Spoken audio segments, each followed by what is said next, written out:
আগে পিএসএল শুরু হয়েছে। তো পিএসএল যবে থেকে শুরু হয়েছে তবে থেকেই কোনো না কোনো কন্ট্রোভার্সি হয়েই যাচ্ছে। কন্ট্রোভার্সি সবার ফার্স্টে হলো যেটা, এদের গ্রাউন্ডে নেই, মাঠে লোক আসছে না, লোক ফাঁকা থাকছে, চারদিকে ফাঁকা থাকছে, মাঠে একটা লোকও নাই, একজন দুজনও লোকও নাই। যে আমি তোমাদেরকে ছবি দিব, সেই ছবিতে তোমরা দেখে নিও। তো এটা তো গেলই। তারপরে আবার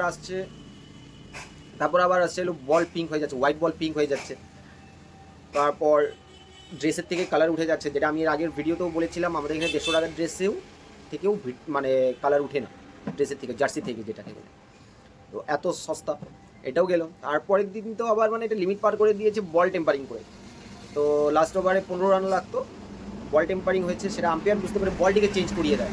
তো তারপরে 5 রানের পেনাল্টি লাগে, সে মানে 10 রান লাগতো, তারপর 6 বলে 5 রান মাইনাস করার পরে, পেনাল্টি করার পরে তারপর সেটা জিতে যায়, সেটিও গেল।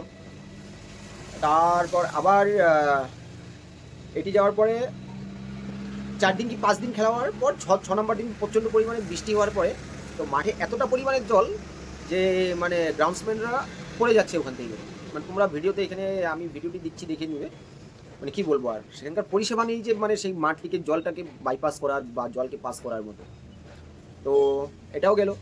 তারপর ঠিক এই মুহূর্তে আরেকটি মানে পাকিস্তানের খুব ভালো একটি বলার, ওয়ার্ল্ড ক্লাস বলার শোয়েব আখতার একটি কমেন্ট করে বসে যে পাকিস্তানি প্লেয়াররা যদি আইপিএলে সিলেক্ট হতো বা ওখানে মানে অ্যালাউ হতো খেলার, তাহলে পিএসএল থেকে আইপিএলই সবাই চলে যেত, পিএসএল কেউ খেলতো না। তো এরকম টাইপসের কমেন্ট একটা আসে। আবার আরেকটি আমি শুনতে পেলাম যে এখানে পিএসএলের মিনিমাম অনেকগুলো খেলা হচ্ছে, সেগুলো থেকে শুধু 2টো মাঠেই খেলা হবে। তার মানে বুঝতে পারছো তো এদের অবস্থাটা কি।